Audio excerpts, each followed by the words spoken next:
I'm delighted to say Douglas Murray joins me now to discuss his new paperback edition of that book with, wonderfully, an updated afterword, given how much has happened since that book was first published in September last year. Good morning to you, Douglas.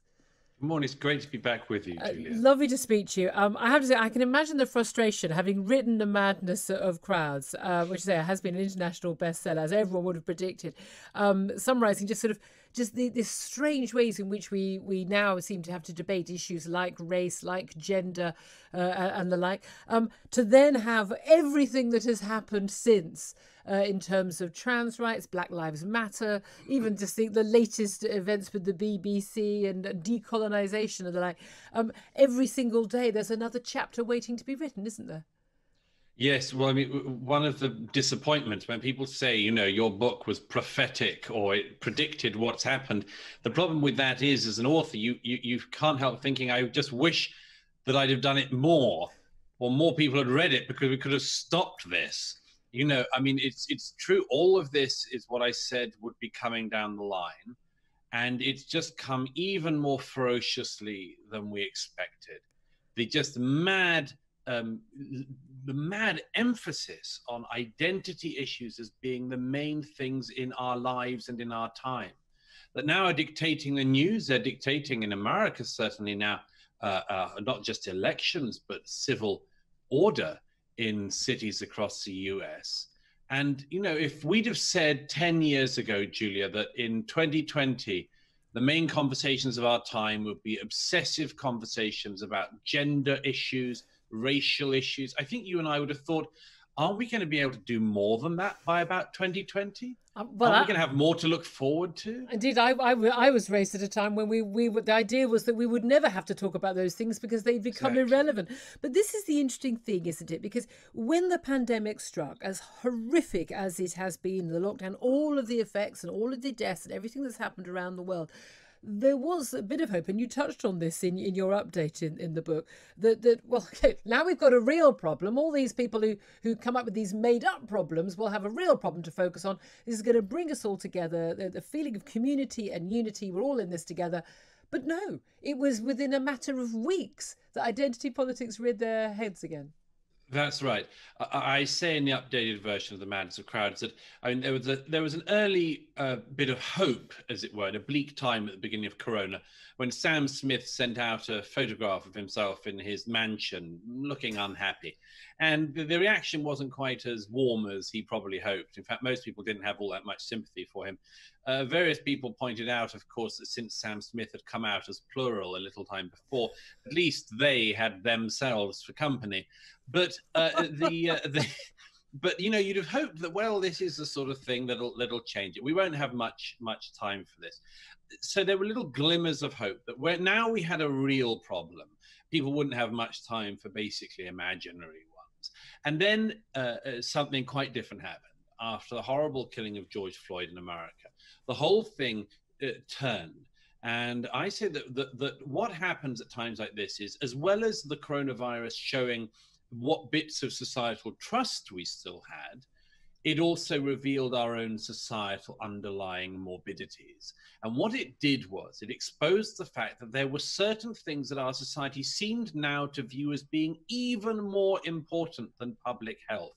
And in America, and then in Britain, it was revealed that all of the things I describe in The Madness of Crowds were deemed, particularly by younger people, to be even more important, whether they had a justification or not, even more important than the health of the general public. And that's what I say in the book. That's because these issues of race, gender, sexual identity are effectively the new religions in our countries. Yeah, and this is where I think it is difficult you talk about the madness of crowds.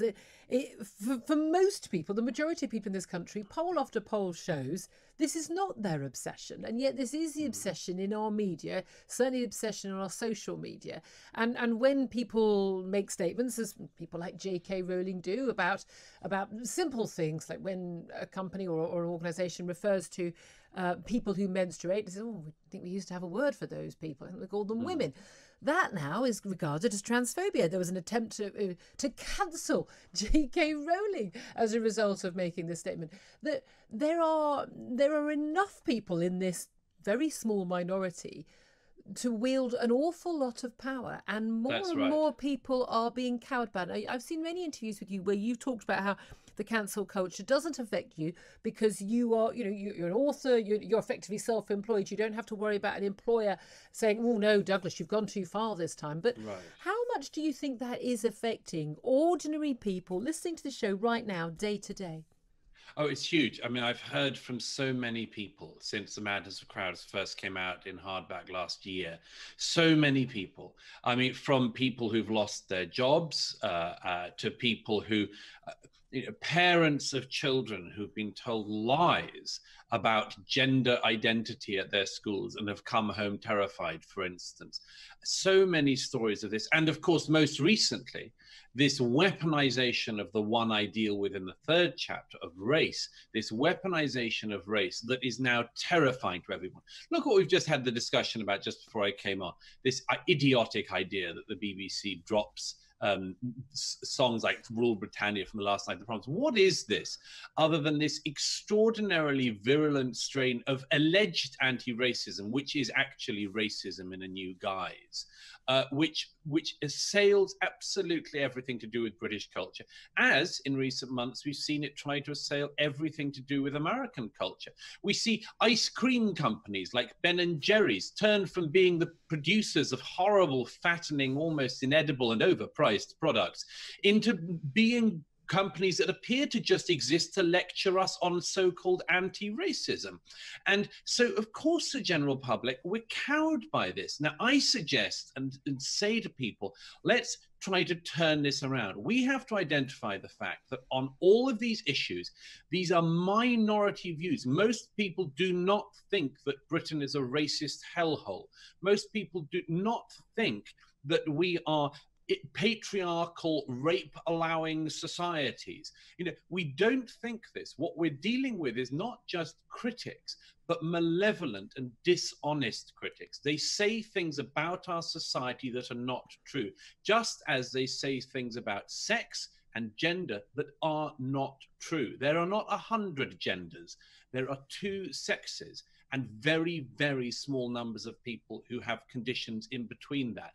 But this does not mean we need to rewrite and rewire our whole understanding of biology any more than the so-called anti-racists have the right to rewrite everything about our history and interpret everything that this country has done in this malevolent light.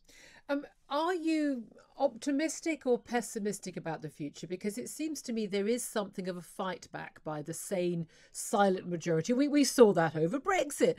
We've seen that over lots of issues. That actually, when the taking of the knee, and when Dominic Raab on my show, as Foreign Secretary, asked him about taking the knee, there was outcry over his not knowing when the taking of the knee come from. Yes. But 95% of the responses to the millions who viewed that was, good for you. Boris Johnson's poll, 80% of people said no, they wouldn't take the knee, and they supported the Prime Minister not doing it. Do you think that are you pessimistic or optimistic that the silent majority will win in the end? So the taking the knee is a very good example of this. At an England cricket game the other day, again, it happened. The BBC said, now just before the game commences, of course, both teams are taking the knee, as if this is an incredibly long established tradition, which we've always done. Now, this is only possible because of a couple of things coming together. One is this mad rush of identity politics into everything, and the other is the coronavirus. I submit that this sort of a thing would not have happened at cricket matches and at football matches if the stadiums had people in them. Indeed. Fans, observers. So I'm very confident that armed with the right arguments, armed with the way to basically diffuse the bombs that these people are placing in our societies, that the majorities can fight back and stop this. The crucial thing is we have to be able to do it. We cannot have this future that is being prepared for us, where men are weaponized against women and women against men, where gays and lesbians and bisexual people and trans people all are weaponized against everyone who's straight. And we can't have a future where in the name of anti-racism, we spend all of our time obsessing about race. We had, until very recently, a different idea of how we could go forward. An idea, by the way, that was the person who led the way most was Martin Luther King, who dreamed of this colorblind future.